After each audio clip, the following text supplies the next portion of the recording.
मित्रांनो, प्रेशर कुकरची ही रिंग एकदा बाजूला काढून तिचा वास नक्की घ्या।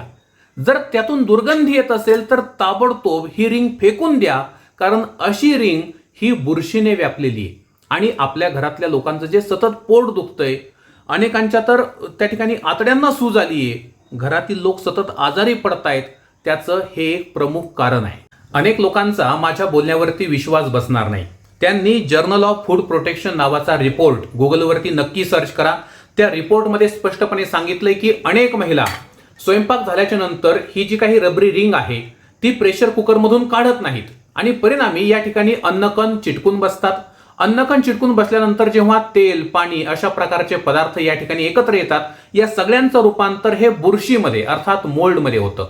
ही बुरशी सतत वाढत जाते आणि हळूहळू ही जी काही रबरी गास्केट आहे, रबरी रिंग आहे, हिचं रूपांतर मायक्रोबियल बायोफिल्म मध्ये होतं।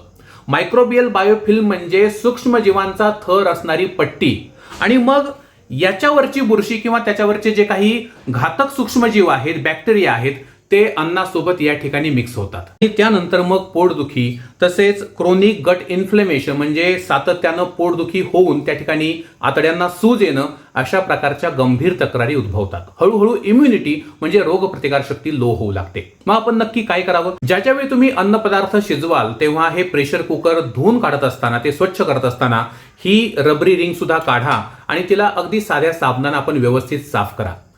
तुमच्या घरामध्ये सध्या असणारी रबरी रिंग जर ती वास मारत असेल, तिची जर दुर्गंधी येत असेल तर आता ती टाकून दिलेली चांगली, कारण या ठिकाणी असणारा जो मोल्ड आहे, जी काही बुरशी आहे, ती आता साध्या साबणाने वगैरे अजिबात निघणार नाही। ही रिंग आता त्या ठिकाणी निरुपयोगी ठरलेली आहे। दुसरी गोष्ट, जर या रिंगला कुठेही तडे गेलेले असतील, जर ती फाटलेली असेल किंवा ही रिंग जर खूप कडक झालेली असेल तर आता ही रिंग बदलण्याची वेळ आलेली आहे, हे कृपया लक्षात घ्या। तसंही या ज्या काही कंपन्या असतात प्रेशर कुकर बनवणाऱ्या, त्यांनी स्पष्टपणे सांगितलेलं असतं की दर 12 महिन्यांनी किंवा 18 महिन्यांनी म्हणजे 1 ते 1.5 वर्षांनी या रिंग या बदलायच्या असतात, त्या चेंज करायच्या असतात। तेव्हा योग्य प्रकारे योग्य वेळी या रिंग बदलून घ्या, स्वच्छतेची काळजी घ्या।